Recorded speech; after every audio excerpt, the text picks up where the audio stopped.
So I grew up there, and I remember at age 5 standing in my front yard and watching them pave our road. We had dirt roads back then.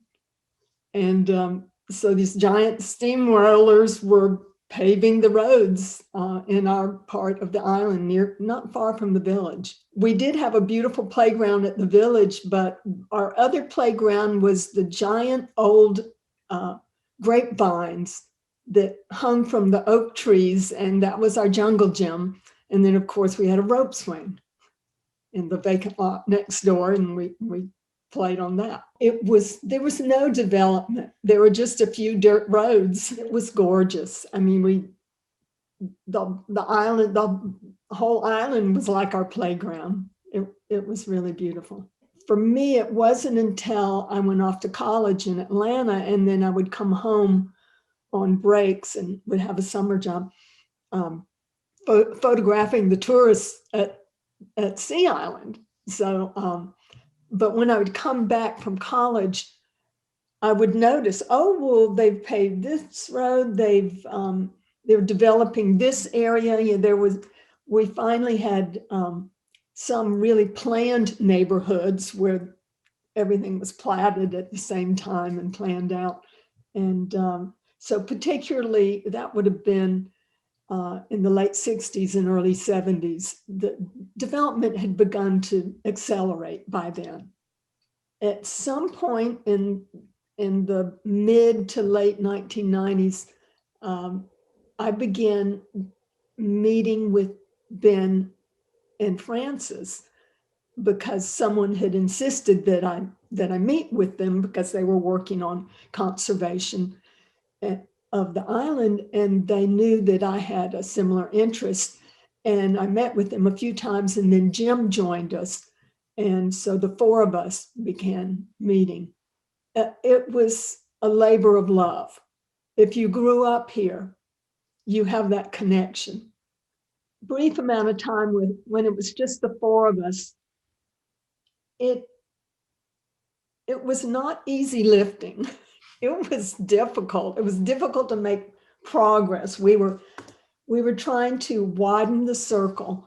And to me, it seemed like it was hard to help people understand what a land trust was. For me, the story of the land trust is really a story about two people in particular, and it's Ben Slade and Frances McCrary. And they love the island. They love these oak trees and the marshes and the tidal rivers and the beaches. And they both wanted to preserve it so that their own grandchildren could come and know and love the place too. They wanted something left of the place for their kids to come to. So the story of the land trust is about these two people. And then it became four people, a circle of people. And then that circle just grew and grew and grew. And what made it work was that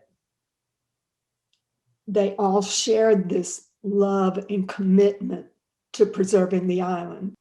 We first were calling ourselves the Glenn County Land Trust, and we weren't getting much traction until Frances observed that we absolutely had to change our name to the St. Simon's Land Trust. Basically, kind of the embodiment of the Margaret Mead quote about never doubt that a small group of thoughtful and committed individuals can change the world. In fact, it's the only thing that ever has.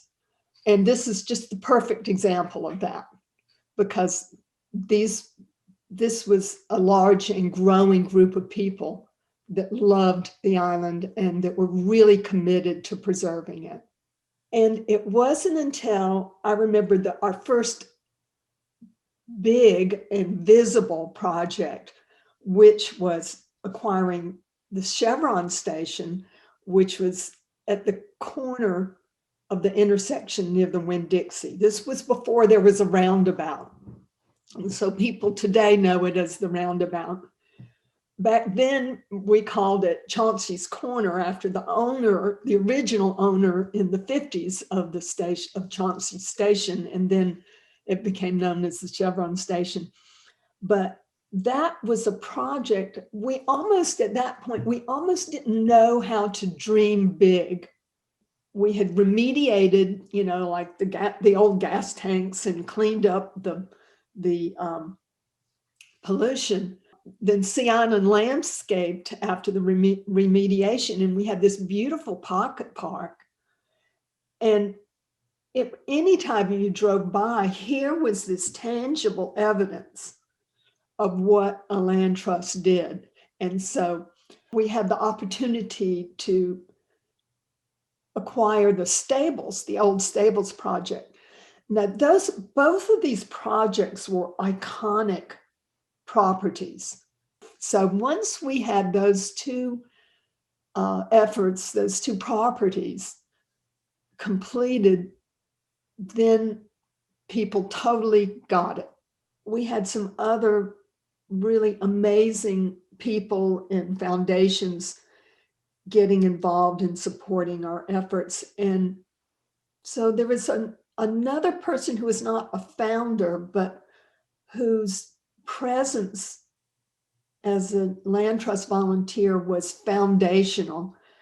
And that was Susan Shipman. She had this deep knowledge and credentials in conservation.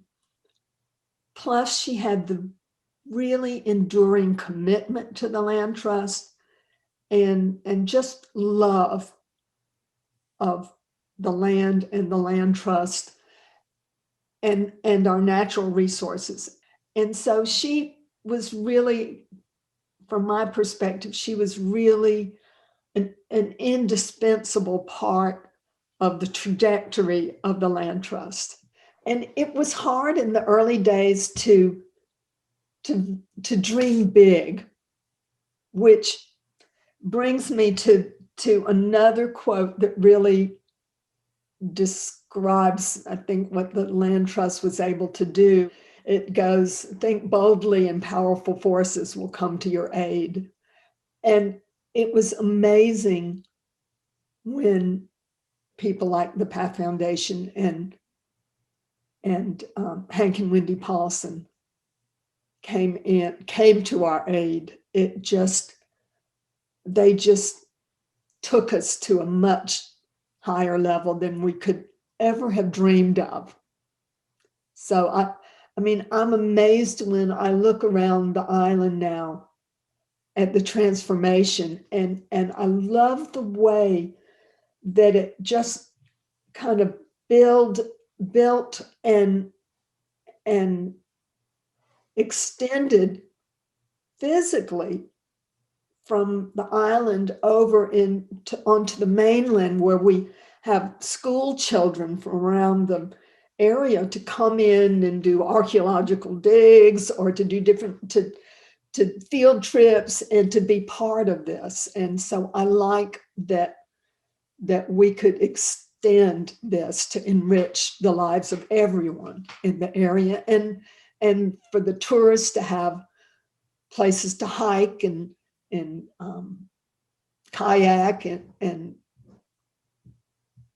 just enjoy the beauty of the area. It's great. It's a beautiful thing when you live on an island and you're limited, and most land trusts just have to go to the outskirts of the county or the city and acquire some land. But on an island, you have to, reinvent a piece of property. So what we did with that was just amazing. I hope the legacy is beautiful land preserved for them to hike on and fish from, and for their children to enjoy and for all of our community to have access to. A great opportunity to just look back and think about the land trust over all these years. And I really love realizing what two people, Ben and Francis, by just staying with this issue over decades, just see what happens when you commit your life to a cause and you just don't quit. You just never give up. And good things happen.